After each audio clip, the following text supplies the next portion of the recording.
Hey YouTube, it's Jeff, and this is my video series, Rebuilding Ourselves. I have a theory that I would like to post out here for your scrutiny, your criticisms, and your comments.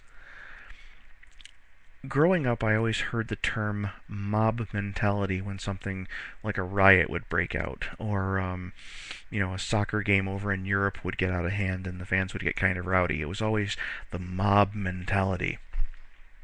And lately I've been thinking about what exactly does that mean. Um, I think that we've been using this phenomenon to solely describe the darker parts of our social behavior.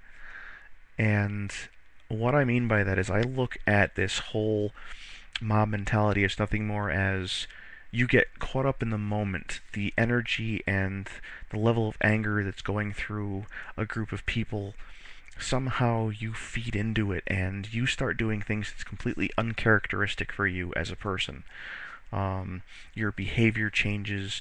You might become more agitated, more angry. Hell, you might even join in. But that is the mob mentality.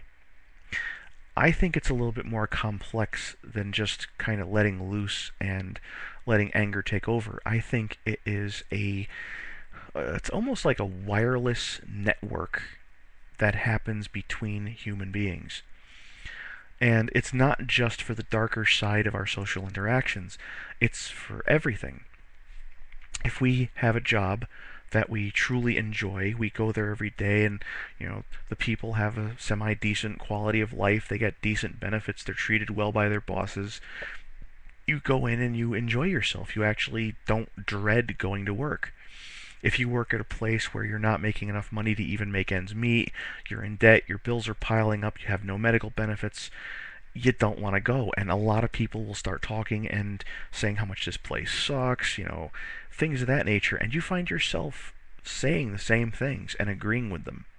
That's not because they're necessarily right or wrong and you're taking a side, but if you look at the two different work environments I described, you will typically zone in on whatever is going on in your office. You will become a part of that group of people. You will become a part of that network. It's something that's hardwired into us to be able to do. If you take that mob mentality but turn it and look at it, let's say a church, for example, a child's baptism, a wedding, or just a regular Sunday service, you leave that church feeling energized. You sing, you stand, you kneel, you pray, you go through the motions, but you feel the level of excitement that comes from being in that large group of people. Same is true with, hey, you're at a baseball game, your team's winning. If it's a home game, everyone's cheering, you feel really, really good. If your team's not doing so well, the crowd's a little more somber, and it's a completely different atmosphere, but it's the same damn game. It's how the energy flows within the crowd of people. That's one of the reasons why I believe that if you're suffering from depression, you have to get out and associate with those friends that you know or the people that you know who are living their lives every day, who are enjoying themselves, who are going to parties, who will go to the library and sit and read a book or just go out for coffee and unwind and relax. You need to tap into a better energy flow. Now, like I said before, this is just a theory of mine.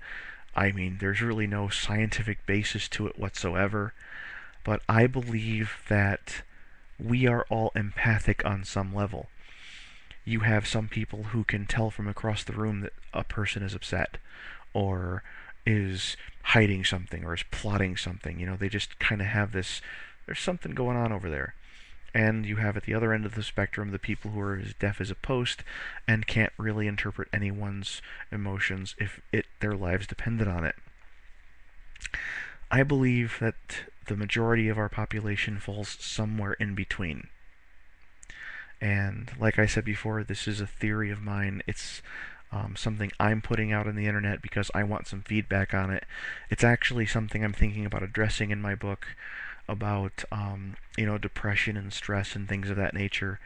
And if it's true that somehow we influence what's going on around us, then we need to be conscious of that, and we need to go and associate with the people who are making us feel good, not necessarily the ones who are dwelling in their own self-misery. One of the things I heard on the radio not too long ago was when bin Laden got shot, and it was announced that he had finally had justice served to him. You had this level of excitement. And I was like, oh my God, I can't believe that. And a sports announcer had commented that Mets fans and Phillies fans were high-fiving each other and hugging each other in the stands. You know, that is a level of energy where you have two opposing sides who want their team to win. They came together in a time of almost a celebratory type event. And same thing is true as what happened 10 years ago, or almost 10 years ago, when bin Laden sent those aircraft into the World Trade Center. You know, the whole country stood still, and we became very patriotic. The whole country became very patriotic. And this is something, again, that we did as a group. Not because it was the right thing to do, not because it was politically motivated, not because it was what our government wanted. It's just instinctively that's what we did. And everyone was doing it. We are connected, and I believe we are connected in ways that we still don't fully understand or can even comprehend. And we don't even know they're there. But it's one of those things where you see these acts of courage. Somebody is drowning in a pool, or, you know, they jumped off a bridge, and you see these total strangers jumping off the same bridge that's 100 feet off the water.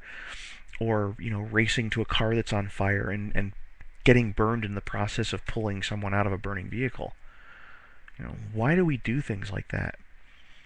You know, is it because subconsciously we know that the person we're saving or the person we're trying to help is connected to us in some way? Do we feel that loss on a level even though we don't know that person?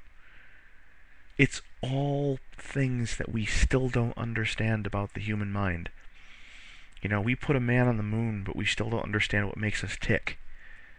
And that's one of the reasons why I'm kind of throwing this out on the web. I want to know what other people think about this type of phenomenon. And, you know, leave me your video responses, your comments. I would truly appreciate it. But for now, I am going to hit the sack. It's almost midnight, so I have to be up early tomorrow. But until I have a chance to speak to you again, please go out, have some fun. Go enjoy life. It's too short as it is, so do what you gotta do to enjoy it. Take care, and I will talk to you again soon.